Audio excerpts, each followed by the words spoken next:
mengutip perkataan sahabat, kami dahulu diajarkan adab sebelum ilmu. Sedangkan sebagian pendapat akhlak atau adab yang baik itu timbul dari akidah yang benar. Bagaimana kita menempatkan keduanya, dan mungkin mana yang lebih utama, atau memang ada perbedaan antara akidah dan akhlak itu? Ya, akidah dan akhlak berbeda. Dan benar bahwa adab itu memang ada yang merupakan hasil dari tanaman akidah. Tapi ada yang akhlak itu ternyata memang bawaan ciptaan kita, Pak. Buktinya hadis Nabi SAW. Ketika Nabi SAW kedatangan utusan di tahun Amul Wufud, tahun 9 dan 10 Hijriah, salah seorang pemimpin suku yang datang, Al-Ashaj Ibn Qais, dia datang kemudian dipuji Nabi. Sing kepala suku yang datang dipuji Nabi. Inna fika la khaslatain yuhibbuhumallah. Kata Nabi ke pemimpin suku yang datang ini, kamu punya dua sifat yang Allah cintai. Kata orang itu, apa ya Rasulullah? Kata Nabi, al-hilmu wal-anah. Hilm itu sifat yang penyantun, yang jiwanya itu tenang, terukur, tidak tergesa-gesa. Orang berbuat jahat kepada dia, dia balas dengan kebaikan. Itu al-hilm. Wal-anah, anah itu tidak terburu-buru, tenang, tidak terburu-buru, itu al-anah. Kamu punya dia sifat mulia itu. Nah, begitu dia dipuji, dia nanya, ya Rasulullah, apakah ini sifat baru atau sifat lama yang saya punya ini? Dari kapan muncul adanya di saya? Nabi mengatakan itu sifat sudah sejak dulu ada di kamu. Istilah maka para ulama adab mengatakan bahwa memang ada akhlak itu yang sifatnya bawaan, Pak. Bawaan sifatnya. Contoh-contoh di antara kita ini ada orang yang memang bawaannya sabar, orang yang memang sabar, man. Itu marah aja susah itu. Ada orang yang bawaannya marah-marah, Pak. Walaupun nanti akan dipengaruhi oleh perjalanan hidupnya. Tapi ada modal. Ada orang yang modal dasarnya memang mudah ngasih orang, dermawan. Memang ada modal dasar itu. Ya, ada yang modal dasarnya, arti gini, bahwa ini kan cuma modal dasar, tapi semua bisa dibina. Orang yang tidak punya modal dasar, tidak besar modal dasar dermawannya, bisa dimunculkan kedermawanan luar biasa pada dirinya dengan pembinaan terus-menerus itu. Ya. Nah, yang dimaksud dengan pertanyaan tadi, kalau kalimat sahabat adalah kami diajari iman sebelum Quran.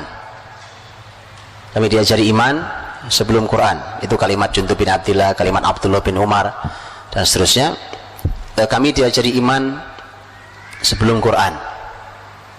Itu ternyata kaidah kurikulum besar dari Nabi SAW. Tapi kalimat bahwa adab sebelum ilmu itu juga benar. Itu kalimat para ulama bahwa seharusnya kita ini belajar adab sebelum belajar ilmu. Belajar adab dulu. Ini yang salah di kurikulum pendidikan kita hari ini. Ilmu ditumpuk tapi adabnya belum jadi. Akhirnya ilmu tidak ada gunanya, ilmunya tidak barokah, adabnya belum beres, dan ilmu itu nggak mengubah apa-apa dalam kehidupan dia. Jadi adab sebelum ilmu. Abdullah bin Mubarak rahimahullah, ulama besar, beliau mengatakan bahwa kadal adab an yakuna thulutsail ilm, bahwa adab itu 2/3 ilmu. Adab itu 2/3-nya ilmu. Artinya ketika kita kehilangan adab, kita kehilangan 2/3 ilmu. Jadi makanya anak itu memang harus diajari adab dulu. Adab dulu harus diajarkan. Nah tadi tentu sambil untuk menanam kokoh adab pasti akan berhubungan sangat erat dengan masalah iman, akidah tadi itu maksudnya.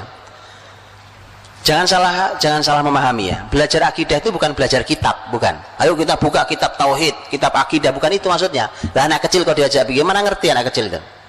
Yang dimaksud adalah tanam dia. Apa yang mau kita tanam? Umpamanya kita mau menanam salah satu nilai tauhid, nilai akidah, umpamanya al-khauf, rasa takut pada Allah, atau ar-raja, kita punya harapan tinggi pada pertolongan Allah dan ampunan Allah, dan seterusnya. Tawakal, at-tawakkul umpamanya, punya sifat tawakal. Yang begitu-begitu itu ditanam bukan pakai teori buku. Kesalahan kita belajar tentang tauhid adalah seperti belajar filsafat. Itu kritikan Al-Ghazali terhadap proses pembelajaran tauhid yang salah. Itu salahnya, Pak. Apa itu pembelajaran filsafat? Belajar tauhid, akidah, tapi muter-muter di kepala. Cuma jadi wawasan kan? Filsafat itu kan muter-muter aja di logika orang. Cuma muter-muter di situ. Di kitab selesai kitabnya, tapi nggak pernah turun di keyakinannya. Kalau anak kecil, Pak, contohnya gampang sholat. Coba lihat sholat. Bagaimana cara ngajari anak sholat yang benar? Salah juga di kita ngajari anak sholat yang benar. Ayo nak kita buka kitab sholat, kitabus sholat. Rukun sholat ada 13. 1, 2, 3. Ayo dihafalin. Suruh sholat nggak benar, Pak. Ya? Anak diajari wudhu. Wudhu juga gitu. Oh ini ayatnya ini, hadisnya ini, begini tata cara. Bukan begitu cara yang benar. Lihat cara yang benar. Lihat cara yang benar di pendidikan para sahabat.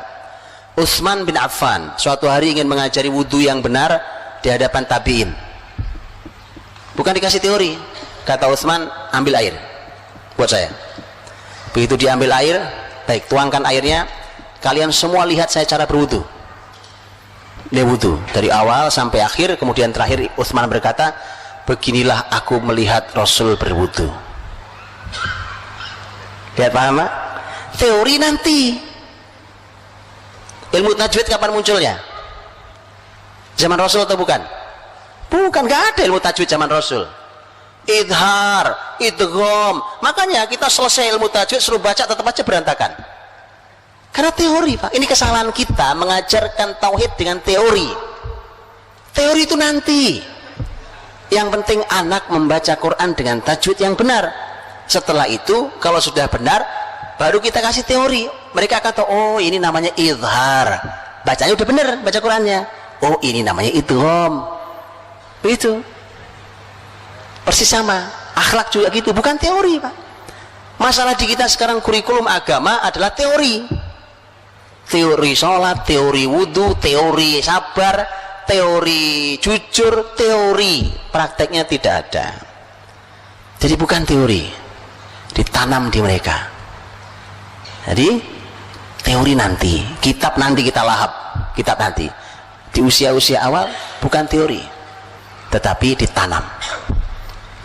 Baik, wallahu a'lam bishawab.